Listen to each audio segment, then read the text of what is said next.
अस्सलाम वालेकुम स्टूडेंट्स, कैसे हैं हम सब। उम्मीद है खैरियत से होंगे। अच्छा जी, लास्ट वीडियो के अंदर हम लोगों ने एक्सरसाइज 2.4 डिफरेंशियल इक्वेशन के थे जो क्वेश्चन 20 तक डिस्कस कर लिए थे। आज हम स्टार्ट करेंगे क्वेश्चन नंबर 21 से, जिसके अंदर बेसिकली आप लोगों की इनिशियल वैल्यू प्रॉब्लम स्टार्ट हो रही है। आपके पास डिफरेंशियल इक्वेशन कुछ इस तरह से गिवन है। तो काम इसके अंदर हम लोगों ने वही करना है जो हमने इससे प्रीवियस क्वेश्चन के अंदर करते हैं। एग्जैक्ट इक्वेशन हम लोगों ने प्रूव करना है और फिर उसका क्या फाइंड करना है, सोल्यूशन फाइंड करना है। ठीक है, तो इनिशियल कंडीशन का जो यूज़ है वो मैं एंड पे बताती हूँ। पहले हम लोग एज यूजुअल जैसे अपना क्वेश्चन सॉल्व करते हैं वैसे करते हैं। ठीक है, हमारे पे डिफरेंशियल इक्वेशन इस तरह से गिवन है, एक्स प्लस वाई का square d x plus 2xy plus x square minus 1 d y is equal to 0।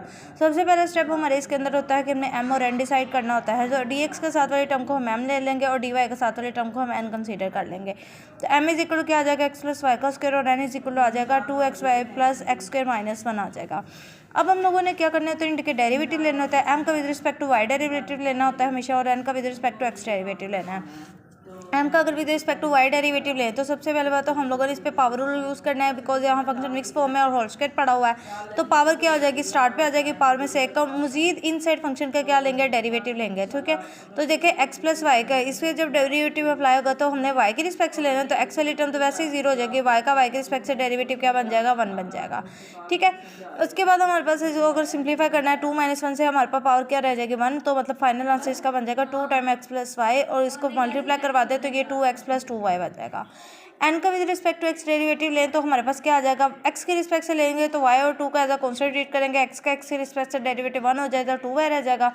2 इस पे पावर रूल यूज़ करेंगे, पावर स्टार्ट में पावर से एक कम करेंगे तो हमारे पास 2x रहेगा। एक्स स्क्वायर का जो डेरिवेटिव -1 कॉन्स्टेंट नंबर का जो डेरिवेटिव होता है वो हमारे पास क्या होता है, 0 होता है। तो हम देख सकते हैं हमारे पास एम का विद रिस्पेक्ट टू वाई और एन का with respect to x derivative के आगे सेम आ गया। जब हमारे पास ऐसी कंडीशन बन जाती है तो हम कहते हैं कि हमारी इक्वेशन क्या बन गई, एग्जैक्ट डिफरेंशियल इक्वेशन बन गई है। एग्जैक्ट डिफरेंशियल इक्वेशन जब बन जाएगी तो फिर हम लोगों ने क्या करना होता है, इसको सोल्यूशन फाइंड करना होता है। सोल्यूशन फाइंड करने के लिए क्या फॉर्मूला होता है, integration m d x plus integration, यहाँ पर हमने वो टर्म एन में लिखनी होती है, एन में से लिखनी होती है जिसके साथ एक्स इन्वॉल्व नहीं होता। तो इस टर्म के साथ भी एक्स इन्वॉल्व है, इसके साथ भी है, तो मतलब 1 के साथ कोई एक्स नहीं इन्वॉल्व, तो हमने ये वाली टर्म ले लेनी। अगर यहाँ पर सिंपल वाई भी होता ना तो फिर भी हमने ये टर्म लेनी थी, विदाउट एक्स वाली एन में से वो टर्म सेलेक्ट करनी है। ठीक है, वो हमने यहाँ लिख दिया, और डी वाई के रिस्पेक्ट से इंटीग्रेट करना है। यहाँ एम की वैल्यू जो हम लोगों ने सेलेक्ट की हुई थी एक्स प्लस वाई का स्क्वायर वो लिख दी है।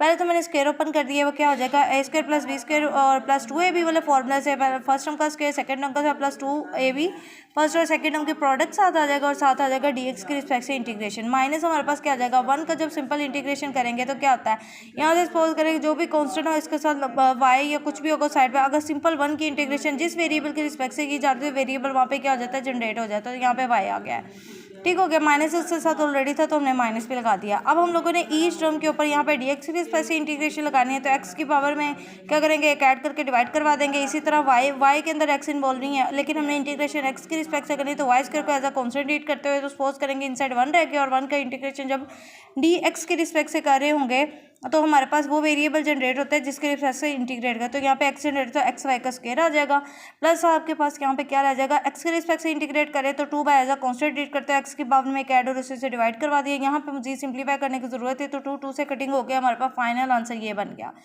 अब आपका क्वेश्चन ये होगा कि मैडम हम लोगों ने इनिशियल कंडीशन कहाँ पे यूज़ करनी है, तो ये हमारे पास गिवन है y of 1 is equal to 0। मतलब अब हम लोगों के फाइनल आंसर में हम लोगों ने y की जगह क्या पुट करना है, 0 पुट करना है, और x की जगह हम लोगों ने क्या पुट करना है, 1 पुट कर देना है। ठीक है, तो हम यहाँ पे थोड़ा सा इसको कर लेते हैं सिंपली, इन स्टेप्स को आप लोगों ने इग्नोर कर देना है। यहाँ पे मैं इसका फाइनल सोल्यूशन लिखने लगी हूँ। ठीक है, लाइन लगा देती हूँ मैं आपके लिए। अच्छा जी, अब हम लोगों ने x की जगह क्या पुट करना है, 1 पुट करना है, तो ये क्या हो जाएगा, 1 का क्यूब हो जाएगा, और डिवाइडेड बाय क्या आ जाएगा, 3 आ जाएगा, प्लस हम लोगों ने y की जगह क्या पुट करना है, 0 पुट करना है, तो y की जगह जब 0 पुट करेंगे ये टर्म भी वैनिश, ये टर्म भी वैनिश, ये टर्म भी वैनिश, इज इक्वल टू बस क्या रह जाएगा, c रह जाएगा। तो 1 का क्यूब हमारे पास 1 रहेगा, और आपके पास 3 आ जाएगा। मतलब c की वैल्यू जो हम लोगों ने बेसिकली इनिशियल कंडीशन को यूज़ करते हुए निकालनी है। अब आप कहेंगे मैडम ये यूज़ कहाँ पे करना है, जब हम लोगों ने फाइनल आंसर लिखा होता है यहाँ पे हमारे पास ये जो c इंटीग्रेशन कांस्टेंट आया, तो इसकी वैल्यू हम इनिशियल कंडीशन को यूज़ करते हैं, जो निकालेंगे वो हमने यहाँ जाके क्या कर देनी है, सिंपल c की जगह 1/3 क्या कर देना है, इंसर्ट कर देना, ये हमारा क्या बन जाएगा, फाइनल आंसर बन जाएगा। बात करते हैं क्वेश्चन नंबर 22 की।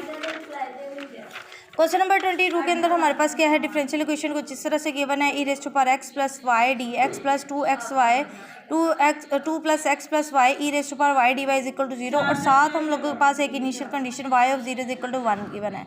इसका मतलब एक कंडीशन यूज़ करने से पहले हमें इसका सोल्यूशन फाइंड करना है और सबसे पहले हमें ये चेक करना है कि एग्जैक्ट इक्वेशन डिफरेंशियल है या नहीं है। तो चेक करते हैं। सबसे पहले एम और एन डिसाइड करते हैं। डी एक्स के साथ वाले टर्म को एम ले लेंगे और डी वाई के साथ वाले टर्म को एन ले लेंगे और फिर इनके क्या लेना है, अपोजिट डेरिवेटिव लेना है।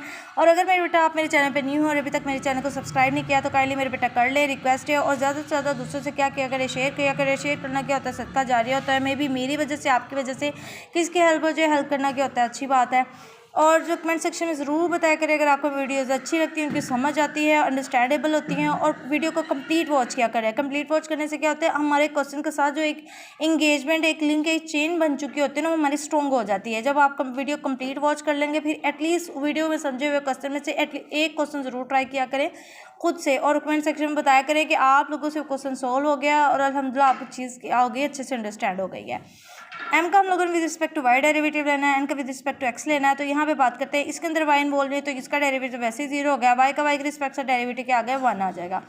इधर हम लोग कॉन्स्टेंट नंबर का डेरिवेटिव वैसे ही 0 हो जाएगा। एक्स के रिस्पेक्ट से ले रहे हैं तो एक्स का एक्स के रिस्पेक्ट से डेरिवेटिव 1 आ जाएगा। इसके अंदर एक्स इन्वॉल्व नहीं था, इसका डेरिवेटिव 0। तो दोनों के आंसर क्या आ गए, सेम आ गए। इसका मतलब हमारी ये इक्वेशन क्या बन गई है, एग्जैक्ट डिफरेंशियल इक्वेशन बन गई है।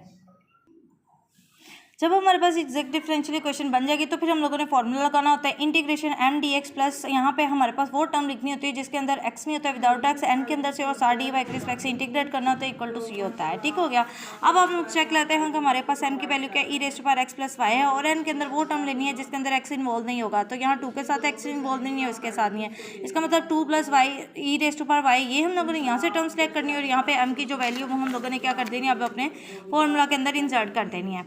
अब इसको इंटीग्रेशन करते हैं। इंटीग्रेट जैसे करेंगे e raise to power x को डी एक्स के रिस्पेक्ट से इंटीग्रेट होगा तो एक्स फंक्शन के जो integration as it is function होता है। अब यहाँ पे वाई आ गया तो वाई का हम लोग डी एक्स से इंटीग्रेशन कैसे करेंगे, वाई को एज अ कॉन्स्टेंट ट्रीट करते हुए हमारे पास इन साइड क्या रह जाएगा, 1 रह जाएगा। और डी एक्स के रिस्पेक्ट से जब 1 की इंटीग्रेशन की जाए तो एक्स जनरेट कर जाए, मतलब यहाँ पे वाई एक्स आ जाएगा।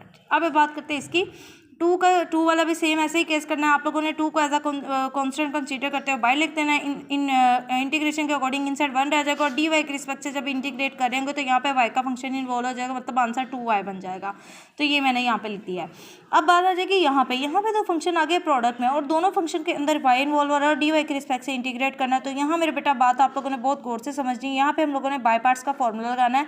जब तो हम लोग अपनी एक्सरसाइज 2.2, 2.3, 2.4 के बहुत से क्वेश्चन इस तरह हम लोग लगा चुके हैं, इसको यूज़ भी कर चुके हैं। अगर आप लोगों ने प्लेलिस्ट में जाके वो वीडियोस अभी तक नहीं देखी तो काइंडली वो देखिएगा ज़रूर, क्योंकि इससे क्या होता है आप लोगों को क्वेश्चन की अंडरस्टैंडिंग को अच्छे से डेवलप हो जाती है। मज़ीद यहाँ पे भी अगर आप वीडियो को कंप्लीट वॉच कर लेंगे तो इंशाल्लाह ये बाय पार्ट्स का फॉर्मूला आपको समझ आ जाएगा।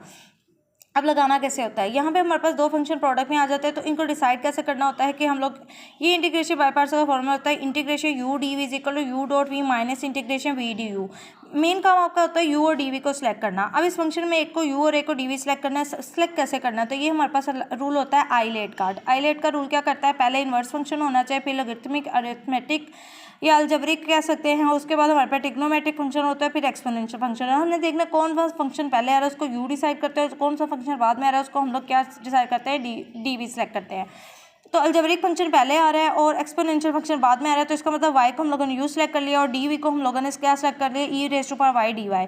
अब जिस तरफ हम लोगों ने डी वी सिलेक्ट किया तो उस तरफ की हम लोगों ने इंटीग्रेशन लेनी होती है, जिस तरफ हम लोगों ने यू सिलेक्ट किया तो उस तरफ के हम लोगों ने डेरिवेटिव लेना होता है। ये आप एज अ शॉर्ट हिंट के तौर पर यहाँ डी लिख लेंगे डेरिवेटिव लेना और उस तरफ आई लिख लेंगे हम लोग इंटीग्रेशन अप्लाई कर रहे हैं। अब इसका जब डेरिवेटिव लेंगे तो क्या बन जाएगा, d u is equal to d y बन जाएगा। यहाँ पे टोटल डेरिवेटिव इंटीग्रेशन आपस में कैंसिल होकर आपके पास वी रह जाएगा और e raise to power y exponential function का जो डेरिवेटिव और इंटीग्रेशन तो एज इट इज फंक्शन होता है, मजीद इसके पावर का डेरिवेटिव डिवाइड करना होता है। वाई का वाई के रिस्पेक्ट से डेरिवेटिव 1 है तो वो लिखें या ना लिखें फ़र्क नहीं पड़ेगा। अब जब हमारे पास क्वेश्चन की रिक्वायरमेंट गई है बाय पार्ट्स के फॉर्मूला के अकॉर्डिंग हमें यू चाहिए था, वी चाहिए था और हम लोगों के पास डी यू की वैल्यू चाहिए थी। तो अगर आप लोग देखें तो हमारे पास ये तीनों वैल्यूज आ चुकी हुई हैं। इसकी जगह इंसर्ट करेंगे यू और वी के प्रोडक्ट लेंगे, मतलब y raise to power y आ जाएगा, माइनस इंटीग्रेशन वी की वैल्यू लिखेंगे e raise to power y और डी यू की वैल्यू लिखेंगे जो कि हमारे पास डी वाई है। अब वाई रेस्ट पावर वाई के साथ कोई इंटीग्रेशन डेरिवेटिव को sign as it is term आ जाएगी। ई रेस्ट पावर वाई का जब इंटीग्रेशन डी वाई के रिस्पेक्ट से ले रहेंगे तो ये as it is exponent function का इंटीग्रेशन आ जाएगी। मतलब हमारे पास इस पोर्शन का जो आंसर आया वो ये, अब हम लोगों ने कंबाइन करके आंसर लिख देंगे। मतलब e raised power x y x plus 2y तो एज इट इज रहेगा। इस पार्ट की जगह हम लोगों ने उठा के ये वाला पार्ट लिख देना, y raised power y minus e y is equal to C. ठीक हो गया। अब बात करते हैं अपनी इनिशियल कंडीशन की, जो हम लोगों को क्वेश्चन के अंदर गिवन थी। वो हमें थी y of 0 is equal to 1। मतलब फाइनल आंसर में हमने y की जगह 1 पुट करना है और x की जगह हम लोगों ने क्या पुट करना है, 0 पुट कर देना है। तो अब वो पुट करते हैं, ये हमारे पास फाइनल आंसर था। ठीक है, इक्वल के सेट पे c होते हैं। बेसिकली इनिशियल कंडीशन क्यों यूज़ की जाती है, आप लोगों के पास जो इंटीग्रेशन कौन से c की वैल्यू निकालने के लिए यूज़ की जाती है। ठीक है, तो अब हम लोग क्या करने वाले हैं, इसके अंदर वैल्यूज को पुट करेंगे। y of 0 is equal to 1, इसके अकॉर्डिंग हम लोगों ने x की जगह 0 पुट कर देना है, यहाँ पे भी 0 पुट करेंगे और y की जगह हम लोगों ने 1 पुट कर देना है। तो मैंने सारी वैल्यूज इंसर्ट कर दी हैं। e की पावर 0 जो है 1 जनरेट कर देगा, ये टर्म वैसे 0 हो जाएगा, 2 1 2 आ जाएगा और यहाँ पे भी क्या आ जाएगा हमारे पास e और यहाँ पे माइनस ई की पावर में 1 1 आ रहा है तो मतलब e माइनस ई आ जाएगा। एक पॉजिटिव एक नेगेटिव ये वैसे कैंसिल हो जाएंगे। 2 में 1 ऐड करेंगे 3 आ जाएगा, तो मतलब c की वैल्यू 3 आ गई है। अब ये जो c की वैल्यू हमारे पास आ जाएगी, हमने ये जो फाइनल आंसर निकाला होगा इसकी जगह जो इक्वल के इस साइड पे c आ रहा है तो उसकी जगह जाके इंसर्ट कर देनी और हमारे पास ये क्वेश्चन हो जाएगा सॉल्व। अब बात करते हैं हमने क्वेश्चन नंबर 31 की। अब आप कहेंगे कि मैडम इसमें कुछ क्वेश्चन आपने स्किप कर दिए हैं। बिल्कुल सेम एज इट इज़ जो हम लोगों ने अब तक अल्हम्दुलिल्लाह क्वेश्चन नंबर 1 से लेके क्वेश्चन नंबर 22 तक जितने भी क्वेश्चन सॉल्व किए हैं सेम पैटर्न पे सॉल्व हुए और सेम ही पैटर्न है बाकी पे क्वेश्चन का भी। तो आप लोगों के पास एक टारगेट है जो मैं आपको दे रही हूँ, आप लोगों ने कंप्लीट करना और इंशाल्लाह मुझे कमेंट्स में भी ज़रूर बताना है कि आप लोगों से जो रिमेनिंग क्वेश्चन जो मैंने अभी स्किप किए हैं वो आप सबको सॉल्व हो गए या नहीं है। अगर नहीं भी सॉल्व होंगे तो कोई मसला नहीं, आप कमेंट सेक्शन में मुझे बता सकते हैं, हम लोग इंशाल्लाह उस पर भी वर्क करके दोबारा से आप लोगों से शेयर कर लेंगे।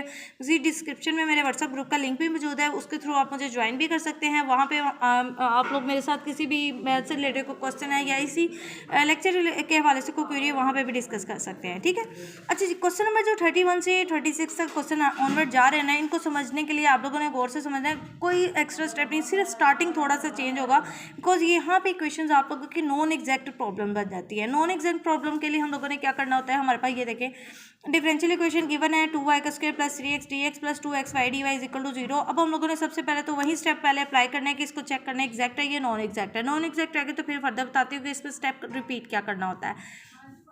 हम लोगों ने जब इसमें से कि m और n डिसाइड करना है ना, तो ये देखें dx के साथ वाले टर्म को m ले लिया और dy के साथ वाले टर्म को n ले लिया। इसका y के रिस्पेक्ट से डेरिवेटिव, इसका x के रिस्पेक्ट से डेरिवेटिव लेना है।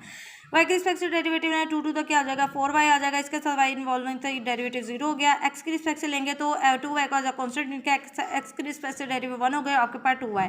अब देखिए 4y और 2y एक दूसरे के इक्वल है, मतलब m का भी रिस्पेक्ट टू y और n का भी respect to x derivative equal है, तो हमारी इक्वेशन क्या बन गई, नॉन एग्जैक्ट इक्वेशन बन गई है। अच्छा बेटे जी, जब हमारे पास नॉन एग्जैक्ट इक्वेशन बन जाएगी तो फिर इसको एग्जैक्ट कैसे बनाना है, इसके लिए आप लोगों ने ये 2 फॉर्मूलाज है जो मैं लिखवा रही हूँ, वीडियो पॉज करके आप लोगों ने अच्छे से इसको नोट कर लेना है। ये आप लोगों ने सबसे पहले क्या करने फिर फाइंड क्या करने के लिए। ये एम वाई का मतलब है एम का with respect to y derivative minus n x का मतलब है एन का with respect to x derivative divided by n. एक ये चीज़ फाइंड करनी है और एक ये चीज़ फाइंड करनी है, एन का with respect to x derivative minus M का with respect to y derivative divided by M. अब देखिए आपके पास ये सारी वैल्यूज पहले ही ऑलरेडी एग्जैक्ट इक्वेशन चेक करते हुए निकाल चुके हैं आप लोग। एम का with respect to y derivative, N का with respect to x derivative और एम और एन की वैल्यू हम लोगों ने इनकी जगह प्लेस करनी है और जितना भी क्वेश्चन सिंप्लीफाई हो सकता है वो हम लोगों ने करके लिखना है। और सिंप्लीफाई करने के बाद हम लोगों ने चेक करना है दोनों फॉर्मूलाज में से किसका आंसर सबसे शॉर्ट आंसर आया और मतलब कॉम्प्लेक्स नहीं है। वैसे इसका अगर देखें ये सेकेंड वाले फॉर्मूला का आंसर कॉम्प्लेक्स आ रहा है ना, मिक्स फॉर्म में आ रहा है, और इसका आंसर सिंपल 1/x की फॉर्म में आया है जिसको हम लोगों को यूज़ करना बड़ा आसान होगा। अब हम लोग ये 2 स्टेप करते हुए इससे हम लोगों ने इंटीग्रल फैक्टर फाइंड करना होता है। इंटीग्रल फैक्टर हम लोगों ने एक्सरसाइज 2.3 के अंदर सीखा हुआ है, कैसे फाइंड करते हैं। Integral e raise to power integration क्या होता है, साथ हम लोगों ने ये वाली वैल्यू लिख रहे हैं 1/x dx लिख देते हैं। अब 1/x की जो इंटीग्रेशन होती है ln ऑफ x होती है, log और एक्सपोनेंशियल फंक्शन एक दूसरे के इन्वर्स होते हैं, कैंसिल होकर आपके पास x रह जाएगा, मतलब इंटीग्रल फैक्टर आपके पास x निकला है। अब ये तो स्टेप करने के बाद इंटीग्रल फैक्टर जब फाइंड हो जाएगा तो इस इंटीग्रल फैक्टर को आप लोगों ने ओरिजिनल जो इक्वेशन होगी उस पूरी से क्या करवा देना है, मल्टीप्लाई करवा देना है। जैसे मैंने इधर करवाया, मैंने x से मल्टीप्लाई करवाया तो ये क्या बन जाएगा 2xy का स्क्वायर प्लस 3x स्क्वायर, यही लिखा है मैंने। इसको जब मल्टीप्लाई करवाएंगे तो क्या हो जाएगा 2x स्क्वायर y बन जाएगा और सारा dy इज इक्वल टू 0 हो जाएगा। ये इक्वेशन जब दोबारा से लिखेंगे तो इसको दोबारा से हम लोगों ने चेक करना है अब ये एग्जैक्ट बन गई या नहीं, और होपफुली इंशाल्लाह हर दफ़ा ऐसे ही होगा कि आप लोग जब इंटीग्रल फैक्टर से मल्टीप्लाई करवाएंगे तो एग्जैक्ट इक्वेशन बन जाएगी। अगर वो फर्स्ट टाइम में नहीं बनती तो आप लोगों को दोबारा उसको फिर एग्जैक्ट बनाने की क्या करनी है, कोशिश करनी है। अच्छा चेक करते हैं इसको। अब लोगों दोबारा से m और n डिसाइड किया, dx के साथ वाले टर्म को m लिख दिया और dy के साथ वाले टर्म को एन लिख दिया और एम का with respect to y derivative लिया, एन का with respect to x derivative लिया। वाई के रिस्पेक्ट से डेरिवेटिव लिया, 2x का एज अ कॉन्स्टेंट रीड करते हैं, पावर स्टार्ट पे आएगी तो 2 टू द क्या हो जाएगा 4 और 7 वाई आ जाएगा 7x आ जाएगा, इसके अंदर वाई इन्वॉल्व है तो डेरिवेटिव 0। एन का विद रिस्पेक्ट टू एक्स लेंगे, पावर रूल अप्लाई करेंगे, 2y का एज अ कॉन्स्टेंट रीड करेंगे, ये 2 जब स्टार्ट पे आएगा 2 से मल्टीप्लाई होगा 4 हो जाएगा और 2 में से -1 करेंगे तो सिंपल x रह जाएगा, 4x वाई इसका डेरिवेटिव आ जाएगा। अब आप चेक कर सकते हैं हमारी इक्वेशन क्या बन चुकी है, एग्जैक्ट डिफरेंशियल इक्वेशन। तो एग्जैक्ट डिफरेंशियल इक्वेशन का हमें सोल्यूशन फाइंड करना आता है, वो कैसे होते हैं, integration m dx plus integration, यहाँ पे वो टर्म लिखनी होती है जो n के अंदर विदाउट x पड़ी होती है, यहाँ पे कोई टर्म ऐसी नहीं है जो x के विदाउट पड़ी होती है, इसका मतलब ये टर्म तो वैसे ही हमारी वैनिश हो जाए 0 हो जाएगी, सिर्फ इसकी इंटीग्रेशन रह जाएगी 2xy square plus 3x square की dx के रिस्पेक्ट से जब इंटीग्रेट करेंगे तो 2 और y स्क्वायर का एज अ कॉन्स्टेंट रीड करना है और x की पावर में एक ऐड और डिवाइड करवा देना है, प्लस हमारे पास क्या 3 एज अ कॉन्स्टेंट बाहर आ जाएगा और x की पावर में एक ऐड और डिवाइड ऐड करके उससे सिर्फ क्या करवा देंगे डिवाइड करवा देंगे, is equal to right side पे हमेशा c होता है इंटीग्रेशन कॉन्स्टेंट, सिंप्लीफाई करेंगे 3 से कट कर 2 से कट कर और हमारे पास फाइनल आंसर क्या बन जाएगा, ये बन जाएगा। बात फिर से रिपीट कर देती हूँ, अगर हमारे पास डिफरेंशियल इक्वेशन गिवन है और अगर वो नॉन एग्जैक्ट आ जाती है, नॉन एग्जैक्ट के बाद हम लोगों ने ये दो फॉर्मूला से क्या करना है फाइंड आउट करने हैं, फाइंड आउट करने के बाद दोनों में से जो सिंप्लीफाई फॉर्म में आंसर आया होगा उसको पकड़ना है और इंटीग्रल फैक्टर फाइंड करना है, इंटीग्रल फैक्टर से ओरिजिनल क्वेश्चन को मल्टीप्लाई करवा के दोबारा से m और n डिसाइड करके चेक करना है कि एग्जैक्ट इक्वेशन बन गई या नहीं। जैसे ही हमारी इक्वेशन एग्जैक्ट डिफरेंशियल इक्वेशन बन जाएगी उस पर वही formula integration m dx plus integration terms from x in an dy के रिस्पेक्ट से इंटीग्रेट करते हैं लोग आके इज इक्वल टू c लिख के हम लोगों ने वैसे ही क्या कर देना है, इसको सॉल्व कर देना है। और ये आप लोगों को अगर समझ आए तो कमेंट सेक्शन में ज़रूर बताया करें और अगर समझ आ जाती है तो फिर भी मेरे बेटा बताया करें, इससे क्या होता है हमारी क्या कहते हैं हमें मोटिवेशन मिलता है, आप लोगों के जब कमेंट्स आते हैं या आप लोगों के मतलब आप लोगों की जो इंगेजमेंट हमारे लेक्चर के साथ हमारे साथ इन्वॉल्व होती है ना, बेसिकली हमें वो मोटिवेट करती है कि हम आइंदा भी आप लोगों के लिए बेस्ट से बेस्ट सोल्यूशन और ईजी से ईजी मेथड लेके आएँ जिससे आप लोग ईजिली इन चीज़ों को क्या कर लें सॉल्व कर लें। ओके जी, बात करते हैं अपने क्वेश्चन नंबर 32 की। क्वेश्चन नंबर 32 के अंदर हमारे पास अगेन डिफरेंशियल इक्वेशन गिवन और वो कुछ इस तरह से गिरा है y x plus y plus 1 d x plus x plus 2 y d y is equal to 0। सबसे पहले मेरे बेटा हम लोगों ने एम और एन डिसाइड करने और चेक करना हमारे differential equation exact differential equation है या नहीं। तो एम के पहले हमारे पास ये वाला फैक्टर आ जाएगा डी एक्स के साथ पड़ा हुआ है और डी वाई के साथ जो टर्म पड़ी है तो उसको हम एन ले लेते हैं। अभी फिर ऑपोजिट डेरिवेटिव लेते हैं, एम का वाई के रिस्पेक्ट से जब डेरिवेटिव लेंगे तो ये देखिए पहले मैंने वाई को इनसाइड मल्टीप्लाई करवा के ये टर्म बना ली है। अब y के रिस्पेक्ट से डेरिवेटिव लें, y का y के रिस्पेक्ट से डेरिवेटिव 1 हो गया, आपके पास सिंपल x रह जाएगा, y स्क्वायर का y के रिस्पेक्ट से डेरिवेटिव 2y आ जाएगा, हमारे पास y का y के रिस्पेक्ट से डेरिवेटिव 1 आ जाएगा। n का with respect to x derivative लेंगे, x के रिस्पेक्ट से 1 आ जाएगा, इसके अंदर x इन्वॉल्व डेरिवेटिव इसका 0 हो जाएगा। दोनों आंसर मैच नहीं करे, इसका मतलब हमारी ये नॉन एग्जैक्ट इक्वेशन है। तो इसको एग्जैक्ट बनाने के लिए वही टर्म हम लोग को फॉर्मूला जो मैंने अभी आप लोग क्वेश्चन नंबर 31 के अंदर डिस्कस करते हुए बताया कि तो फॉर्मूलाज आप लोगों ने लिख लेने, वीडियो पॉज करके दोबारा से नोट कर ले, अपने पास की पॉइंट छोटे छोटे ज़रूर लिखा करें, इससे चीज़ों की क्या अंडरस्टैंडिंग अच्छे तरीके से डेवलप होती है और समटाइम हम दोबारा अपना रजिस्टर जब खोलते हैं तो हमें पता चल जाता है कि यहाँ पे हम लोगों ने ये चीज़ यूज़ की थी। छोटे छोटे की पॉइंट्स हमारे लिए हेल्पफुल हो जाते हैं। क्या करना है, ये दोनों फॉर्मूला के अकॉर्डिंग हम लोगों ने दोनों वैल्यूज फाइंड करनी है। एम वाई की जगह एम का विद रिस्पेक्ट वाई डेरिवेटिव जो लिखा वो लिख दिया, एन का विद रिस्पेक्ट एक्स डेरिवेटिव 1 लिख दिया, सेंटर में माइनस लगा दिया। सेम एन की जो वैल्यू थी वो हम लोगों ने इसके नीचे प्लेस कर दी, ये जो एक्स प्लस 2 वाई है। इस तरह सिंप्लीफाई करने के बाद हमारे पास 2 आंसर आ गए। मैंने कहा था दोनों में से हम लोगों ने वो इंटीग्रल फैक्टर फाइंड करना है जो उसका शॉर्ट और सिंप्लीफाई आंसर होगा। ये फिर कम्प्लेक्स फॉर्म है, मतलब 1 का हम लोग इंटीग्रल फैक्टर फाइंड करने के बड़ा इजीली यूज़ कर सकते हैं। तो मैंने इंटीग्रल फैक्टर के लिए लिखा ई की पावर इंटीग्रेशन 1 dx लिख दिया, 1 का dx की से इंटीग्रेशन एक्स जनरेट कर देगा तो e raise to power x हमारे पास इंटीग्रल फैक्टर आ गया। इंटीग्रल फैक्टर जब हमारे पास आ जाएगा तो हम लोगों ने पूरी इक्वेशन को जो ओरिजिनल इक्वेशन लिखी हुई है इससे मल्टीप्लाई करवा देना है। तो हम लोगों ने e raise to power x से मल्टीप्लाई करवा दिया। तो मेरे बेटा यहाँ पे टर्म ये जो मल्टीप्लाई होने के बाद ये हमारे पास x y plus y square plus y बननी थी ना, इसको पूरे के e raise to power x से मल्टीप्लाई, इसको भी और इसको भी मैंने ये तीनों को मल्टीप्लाई सार डी एक्स आ जाएगा। अब ये जो सेकंड एक्स प्लस 2 वाई था इसको भी e raise to power x से मल्टीप्लाई करवा देना है, दोनों टर्म्स को, दोनों को मल्टीप्लाई करवाएंगे 7 आ जाएगा। अब हम लोगों ने दोबारा से एम और एन क्या करने डिसाइड करने हैं। अब हम लोगों ने चेक करना है अब ये एग्जैक्ट बन गई है या नहीं। तो एम लिख दिया मैंने और एन की जगह डी एक्स के साथ वाले टर्म को एम कंसीडर करना है, डी वाई के साथ वाले टर्म को एन कंसीडर करना है। एम का विद रिस्पेक्ट टू वाई और एन का with respect to x derivative लिया हम लोगों ने, वाई के रिस्पेक्ट से डेरिवेटिव लेंगे, x e raise to power x constant करेंगे, वाई का विद रिस्पेक्ट से डेरिवेटिव 1 हो जाएगा। यहाँ पे हम लोग गए थे e raise to power x as a constant करना है, वाई स्क्वायर का डेरिवेटिव 2y आ जाएगा। यहाँ पे y के रिस्पेक्ट से डेरिवेटिव 1 हो जाएगा, simple e raise to power x रह जाएगा। एन का with respect to x derivative लेंगे तो मेरे बेटा यहाँ पे 2 फंक्शन आपके पास प्रोडक्ट में आ गए हैं। डेरिवेटिव लेते हुए प्रोडक्ट रूल यूज़ किया जाता है, first function as it is derivative second. ये मैं यहाँ पे आप लोगों को लिख के दिखाते थे, ये फर्स्ट फंक्शन है derivative second plus second function है डेरिवेटिव ऑफ फर्स्ट वाला यूज़ करना है। तो सपोज करें हमारा फर्स्ट फंक्शन हम लोगों ने e raise to power x रख दिया है, तो फिर दूसरा फंक्शन एक्स था, तो एक्स के रिस्पेक्ट से डेरिवेटिव 1 आ गया। फिर हम लोगों ने दूसरा फंक्शन जिस पर एक्स रखा था वो एज इट इज़ रहेगा। अब e raise to power x का डेरिवेटिव आ जाएगा, तो वो हमारे पास e raise to power x ही रहेगा। तो फाइनल हमारे पास e raise to power x plus x e raise to power x बन गई, जो मैंने यहाँ पे प्लेस किया, प्रोडक्ट रूल यूज़ किया है। ठीक हो गया। यहाँ पे एक्स के रिस्पेक्ट से डेरिवेटिव है, कौन से ट्रीट करेंगे, एक्स फंक्शन का डेरिवेटिव होता है वो भी same as it is function होता है। तो हमारे पास देख सकते हैं दोनों आंसर अब क्या आ गए, सेम आ गए। तो हमारी इक्वेशन क्या बन गई है, एग्जैक्ट डिफरेंशियल इक्वेशन बन गई है। तो एग्जैक्ट डिफरेंशियल इक्वेशन मेरे बेटा जब आ जाती है तो हम लोगों ने क्या सोल्व करना था, इसको हम लोगों ने वहीं जो एग्जैक्ट डिफरेंशियल इक्वेशन का फॉर्मूला उसको यूज़ करते हैं सोल्व करना है। इंटीग्रेशन यहाँ की वैल्यू प्लेस करनी है, dx लिख देना है, प्लस इंटीग्रेशन की यहाँ पे जो टर्म लिखनी होती है n के अंदर जो विदाउट x पड़ी होती है। तो अगर हम लोग अपने क्वेश्चन के अंदर देखें तो n के अंदर कोई ऐसी टर्म नहीं जिसके अंदर x इन्वॉल्व है, दोनों के अंदर था। तो इसका मतलब हमारी n वाली टर्म तो वैसे ही वैनिश हो जाएगी। m की जगह ये जो हमारे पास x y raise to power x plus y square raise to power x plus y raise to power x आई है, ये टर्म हम लोगों ने क्या कर देनी है, जाके प्लेस कर देनी है, जो मैंने इधर कर दिया है। अब हमारे पास ये वाली टर्म तो वैसे वैनिश हो गई, मतलब सिर्फ इंटीग्रेट करना इसको रह गया है। यहाँ से हर टर्म के ऊपर आप लोगों ने इंटीग्रेशन लगाना है। यहाँ पे क्या होगा, एक्स के रिस्पेक्ट से इंटीग्रेट करें तो वाई को एज अ कॉन्स्टेंट ट्रीट करते हैं, e raise to power x, और एक्स हमारे पास इनसाइड रह जाएगा। यहाँ पे वाई स्क्वायर को एज अ कॉन्स्टेंट ट्रीट करेंगे, e raise to power x रह जाएगा। यहाँ पे वाई को कॉन्स्टेंट ट्रीट करते हुए e raise to power x integration के अंदर आ जाएगा।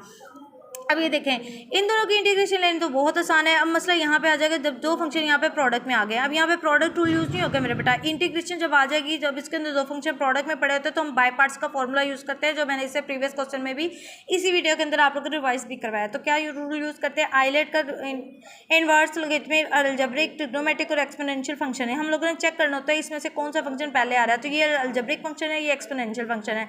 अलजेब्रिक पहले आ रहा है, एक्सपोनेंशियल बाद में आ रहा है। तो मतलब यू जिसको डिसाइड करना होता है हमेशा जो फंक्शन पहले आ रहा है तो उसको लेते हैं, मतलब अलजेब्रिक फंक्शन एक्स पहले आ रहा है, और डी भी हम लोग हमेशा उसको सेलेक्ट करते हैं जो फंक्शन एक्सपोनेंशियल जैसे इधर बाद में आ रहा है तो उसको ले e raise to power x d x को ले लेंगे। जिसको हम लोगों ने यू डिसाइड किया तो उस तरफ डेरिवेटिव लेना होता है, जिस तरफ हम लोगों ने डी भी सिलेक्ट किया होता है उस तरफ इंटीग्रेशन करेंगे। टोटल डेरिवेटिव इंटीग्रेशन आपस में कैंसिल होकर वी रह जाएगा, e raise to power x integration e raise to power x generate कर देगी। यहाँ डेरिवेटिव लगाएं, d u is equal to क्या आ जाएगा, डी एक्स आ जाएगा। तो हम लोगों ने यही फॉर्मूला पकड़ के इसकी जगह हम लोगों ने बाय पार्ट्स का फॉर्मूला प्लेस कर देना। मैं यहाँ पे थोड़ा सा लिखती हूँ तो एज अ की पॉइंट के तौर पर इंटीग्रेशन यू डी वी, दो फंक्शन के प्रोडक्ट की जब इंटीग्रेशन आती है तो उस पर हम लोग क्या अप्लाई करते हैं, प्रोडक्ट रूल यूज़ करते हैं, सॉरी बाय पार्ट्स यूज़ करते हैं, u dot v minus integration v d u. Basically हम लोगों ने इस फॉर्मूला के अंदर यू वी और डी यू इन सब की वैल्यूज़ को क्या करना है, इंसर्ट करना है। तो y एज इट इज़ रहने दिया, इनसाइड मैंने इस फॉर्मूला को ओपन किया हुआ है, यू और वी की प्रोडक्ट लिए एक्स और एक्स लिख दिया, माइनस इंटीग्रेशन वी की value e raise to power x और साथ आ जाएगा डी एक्स। इसकी बात करते हैं, y square as a constant treat हो रहा था, e raise to power x की integration e raise to power x ही रहेगी, y as a constant treat और e raise to power x की integration e raise to power x ही रहेगी, इज इक्वल टू क्या आ जाएगा, सी आ जाएगा। मजीद यहाँ पे हम लोग को सिंप्लीफाई करेंगे, e raise to power x integration e raise to power x ही रहेगी। एक्सपोनेंट फंक्शन जब भी आ जाता है बड़ा मजे का सीन हो जाता है, इससे आप लोगों को क्वेश्चन को बहुत इजीली सॉल्व हो जाता है, क्योंकि इसी की इंटीग्रेशन डेरिवेटिव का केस ही कुछ ऐसा कि पहले ये फंक्शन एज इट इज़ पूरा कहा जाता है। ठीक है, अब हमारे पास क्या आ जाएगा, इसको वाई से हम लोगों ने मल्टीप्लाई करवाया, सिंप्लीफाई किया, कुछ टर्म आपस में कैंसिल आउट हो रही थी और बाकी फाइनल आंसर मेरे बेटा आप लोगों के पास ये आ जाएगा। होपफुली कि आप लोगों को इन वीडियो के समझ आ गए हो, वीडियो कंप्लीट वॉच किया करें। इससे मेरे बेटा क्या होता है कि हमें भी एक मोटिवेशन मिलती है कि स्टूडेंट्स ने वाकई प्यार मोहब्बत जो है हमारी वीडियो के या हमारे लेक्चर के साथ हमारी मेथड के साथ शो किया हुआ है, तो उससे हमारा दिल करता है हम आसान से आसान मेथड नेक्स्ट टाइम आप लोगों के लिए लेके आएँ। तो कमेंट सेक्शन में ज़रूर बताना है अगर आपको वीडियोज़ अच्छी लगती है। और अब मेरे बेटा दोबारा से कह रही हूँ, अगर आपने अभी तक मेरे चैनल को सब्सक्राइब नहीं किया तो रिक्वेस्ट है सब्सक्राइब कर लें और ज़्यादा से ज़्यादा दूसरों से शेयर किया करें। शेयर करना क्या होता है, सदका जारिया होता है।